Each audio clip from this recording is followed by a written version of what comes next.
Menteri Koperasi dan UKM Teten Mas Duki menegaskan penolakan pemerintah atas kegiatan platform media sosial asal Tiongkok TikTok menjalankan bisnis media sosial dan e-commerce secara bersamaan di Indonesia. Pesan itu disampaikan Teten seiring dengan penolakan serupa yang telah dilakukan oleh dua negara lain sebelumnya, yakni Amerika Serikat dan India. Dan untuk membahas hal ini sudah bergabung melalui sambungan virtual, staf khusus Menteri Koperasi Bidang Pemberdayaan Ekonomi Kreatif, Vicky Satari. Selamat pagi, Mas Vicky. Selamat pagi, Mbak Megi. Ya, Mas Vicky, kami sudah menghubungi pihak TikTok, namun sampai dialog ini berlangsung masih belum mendapatkan respon dari pihak TikTok. Dan langsung saja kita ke topik utama kami hari ini. Kapan larangan TikTok Shop ini akan berlaku? Karena kalau misalnya kita lihat buka TikTok sekarang, ini tampaknya masih tetap bisa berjualan. Ya, ada beberapa aturan ya yang sebetulnya secara regulasi kementerian lembaga ini mengampu. Tentunya tadi Pak Mendag juga dalam video sudah menyampaikan. Ini aturan pertama kita tunggu di revisi Permendag 50 2020 yang sudah melalui proses harmonisasi.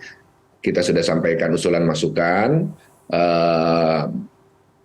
Apa dampak positif negatif tentunya kan arahan Presiden jelas, ada 3 proteksi yang harus didorong, yang harus dipastikan pemerintah hadir. Yang pertama adalah proteksi kepada pelaku UMKM, kedua proteksi kepada platform lokal, yang ketiga adalah tentunya proteksi kepada konsumennya. Ya, jadi itu satu sisi. Dan kemudian nanti tentunya terkait dengan platform ini ada Kominfo, kemudian ada KBLI-nya, ada Kementerian Investasi. Ini rasanya tadi Pak Menteri Pak Teten sudah tadi pada saat menyampaikan di DPR juga bersebelah dengan Pak Menteri Investasi Pak Bahlil, komunikasi intens kemarin juga dengan Pak Mendag, ya ada forum rapat lintas kementerian gitu. Ini terus kita dorong. Mudah-mudahan bisa sesegera mungkin Mbak Megi, karena sekali lagi tadi disampaikan Pak Mendag sepakat. Jangankan 3 bulan, sebetulnya harian ini satu persatu ya dengan cepat UMKM kita ini tumbang. Baik, Mas Vicky, kesimpulannya adalah kita harus menjaga UMKM jangan sampai tumbang. Nah, apa alasan utama pelarangannya? Bukankah membantu banyak UMKM lokal? Karena banyak juga toko-toko maupun UMKM lokal yang justru terbantu dengan TikTok Shop ini.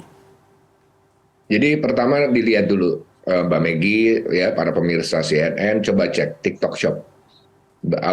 Jenis barang seperti apa yang ada di front page, yang di FYP. Berapa harganya? Bagaimana ada sepatu harga 24.000, ya, kerudung jilbab ada harga 7.000 rupiah, ada parfum harga bahkan 100 rupiah, ya, ada banyak sekali barang-barang earphone, headphone, apa segala macam yang harganya sangat murah. Apakah UMKM kita mampu berjualan dengan harga seperti itu? Kan tentunya tidak. Ini pasti barang impor. Tapi pertanyaan berikutnya, apakah UMKM mampu memproduksi barang tersebut? Sudah sangat mampu. Kita bisa produksi simulator pesawat terbang, simulator kapal selam, startup digital kita berbasis AI, blockchain, IoT, machine learning sudah banyak. Tapi adalah kesempatan di pasarnya. Nggak mungkin bisa UMKM kita masuk ke pasar yang harganya sudah sangat murah karena produknya masif. Ini produk, saya lagi produk impor. Jadi ada isu predatory pricing, ya.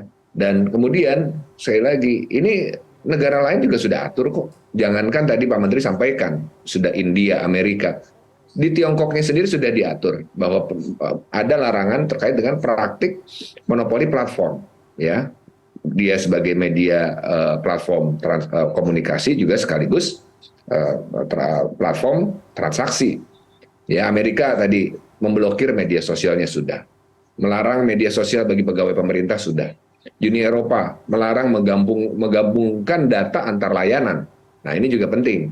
Nanti bisa aja di Tiongkok ini nama TikTok itu bukan TikTok, ya. Tapi ya ini tadi di Uni Eropa, seluruh negara Uni Eropa melarang menggabungkan data antar layanan. India memblokir media sosialnya juga termasuk melarang menggabungkan data antar layanan. Kemudian tadi terkait dengan arahan Presiden di Indonesia, Mbak Megi, ya, startup berbasis teknologi kita ini berdiri satu platform sendirian. Jadi ada streaming dan hiburan, ada satu platform, ya ada video dan seterusnya, ada platform perdagangan, Bukalapak, Tokopedia, Blibli dan seterusnya, pembayaran, link aja dan seterusnya, lifestyle on demand service, ada GoFood, ya, dan seterusnya, terus transportasi juga ada Gojek dan seterusnya, komputasi awan, logistik sampai dengan smart device IoT. Nah, kalau kita lihat ByteDance, ya ini induknya dari TikTok, ini semuanya ada dari jejak media sosial, ada stream hiburan, ada perdagangan, ada pembayaran, ada lifestyle on demand service, ada transportasi, ada komputasi awan, iya, smart device IoT, iya, dan demikian juga Meituan, Tencent, Alibaba gitu ya. Ini yang kemudian kalau yang kolapsnya bukan hanya UMKM, sebenarnya platform-platform lokal kita juga akan lama-lama ya akan habis karena tadi ekosistemnya end to end yang disebut monopoli hulu hilir gitu ya. Nah ini tadi ada konsen-konsen negara maju udah melarang ada penggabungan data lintas platform kok gitu. Ini yang kita concern sebetulnya Mbak Megi. Tadi lagi kemudian si Pak Menteri juga sampaikan pembelian di e-commerce itu di-feeding oleh transaksi percakapan dari media sosial. Yang pegang algoritma siapa? Yang bisa mengarahkan siapa? Kita sudah dapat laporan juga. Ya, kemarin Pak Menteri sudah menerima kurang lebih 40 seller yang ada di TikTok dan juga sebetulnya yang lain ya. Platform-platform yang lain gitu. Tapi ini ada temuan-temuan. Nah, yang terakhir saya sampaikan bahwa kami sudah mengundang kok pihak TikTok. Kita sampaikan, betul mereka bilang tidak ada regulasi yang dilanggar, tapi kami sampaikan harga-harga kita lihat yuk. Ya kan? Ini membunuh UMKM nggak? UMKM bisa tumbuh nggak? Bisa compete kan? Enggak. Kan gitu. Mana datanya? Berapa data barang lokal dan impor yang dijual di platform TikTok? Data Indef sudah jelas menyampaikan bahwa mereka bilang sekitar 70% lebih produk yang dijual di TikTok Shop itu produk impor. Demikian Mbak Megi. Baik Mas Vicky, ini menarik sekali kita gali lagi lebih dalam. Kalau misalnya kita lihat head to head kompetitornya ByteDance Group ini adalah Meta Group ya seperti itu. Mereka juga mempunyai beberapa social media platform seperti Instagram ataupun Facebook. Dan di sana sebenarnya orang juga bisa langsung membeli produknya lewat social medianya. Nah, apa sebenarnya yang bisa kita simpulkan dari beberapa platform ini? Apakah memang ada perbedaan atau bagaimana bisnis usahanya ini masih bisa tetap berjalan? Ya, ya sekali lagi ini bukan masalah TikToknya ya. Ini kebetulan case-nya adalah TikTok. Ini berlaku untuk semua dengan praktek yang tadi saya jelaskan. Kalau misalnya kita hari ini mitigasi kita terkait dengan Meta Group seperti di Instagram Shop, ada WhatsApp for Business, ini kan check out-nya nggak di satu platform. Jadi ini lebih ke rekomendasi. Ada untuk e-katalognya, untuk promosinya ini yang menjadi bagian strategi Kemenkop UKM untuk transformasi digitalisasi UMKM. Usaha mikro itu onboardnya di media sosial dulu untuk promosi dulu, untuk belajar literasi digital, membiasakan, menangkap insight market gitu ya. Baru setelah itu masuk ke level kecil, masuk ke e-commerce yang lokal, e-commerce homogen, kemudian baru yang ke menengah itu ke e-commerce yang nasional sampai dengan bahkan global bisa ekspor gitu ya. Ini tahapannya seperti itu. Jadi berbeda. Kita melihat sebetulnya ada kemarin di bulan-bulan lalu sempat viral juga terkait dengan Project S yang punya TikTok. Ada cross border di situ.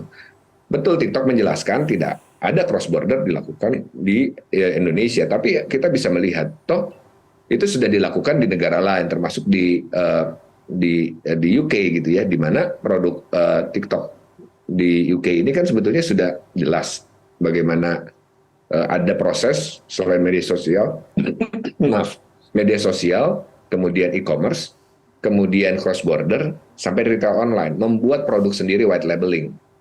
Ya, datanya sudah jelas bahwa sudah 5 kali lipat produk impor dari Tiongkok yang masuk UK via TikTok Shop ya dengan harga sangat murah, rata-rata $2. Demikian, Pak. Baik, jadi ini bukan hanya berlaku untuk TikTok saja, tapi semua platform nantinya juga akan diterapkan dengan regulasi yang sama ya. Begitu ya Mas Vicky? Betul, ini tentunya sekali lagi bukan berkenaan dengan TikTok dan kami, Pak Teten, itu sangat pro kepada platform-platform teknologi. Kita bicara dengan semuanya, mau yang lokal, mau yang asing.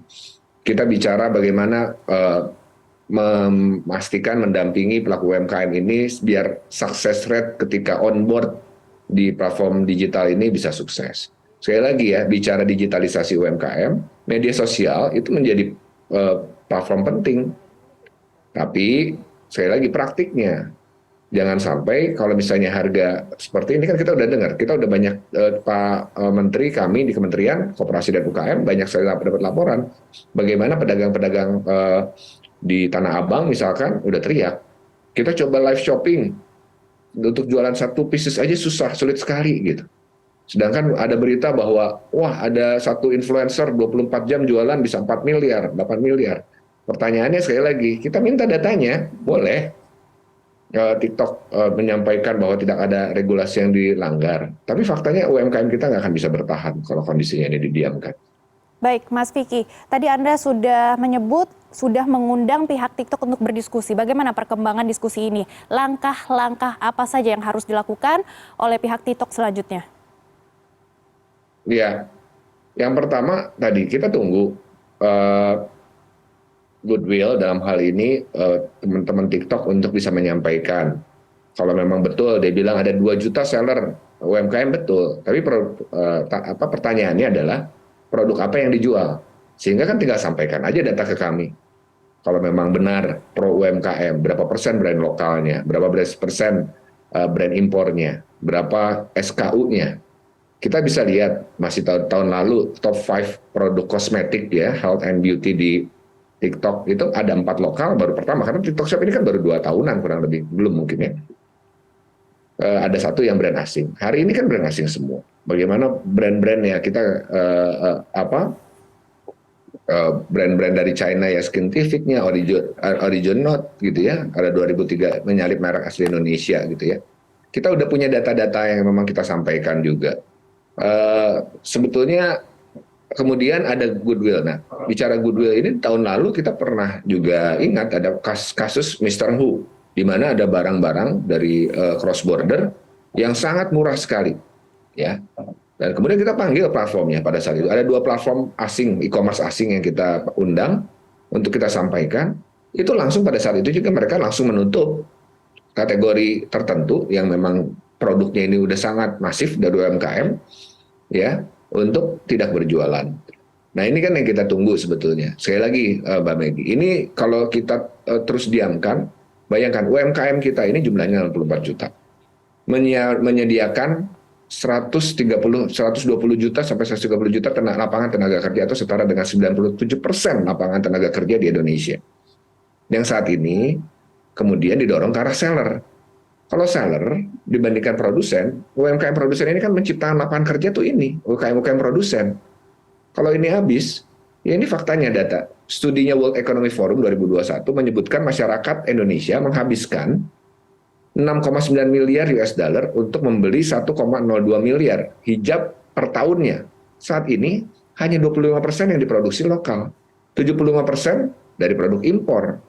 Ya, World Economic Forum juga menyebutkan porsi produk lokal di Tanah Abang menurun sejak awal 2020 dari 20% menjadi 20% sampai dengan tahun 2021. Ada produsen hijab di Bandung pada puncak industri pakaian muslim di 2015-2017. Produsen tersebut mampu produksi 150.000 pieces pakaian muslim per hari, ya. Dan saat ini dengan masuknya hijab impor dari di platform-platform seperti ini, kemampuan produksi menyusut sampai dengan 80%. Jadi tinggal sisa 20%. Itu datang ke kita, bukan hanya data WEF ya.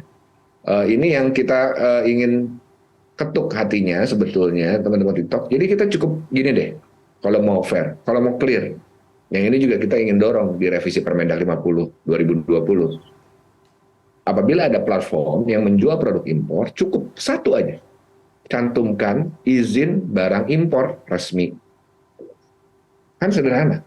Agar apa? Ada equal playing field.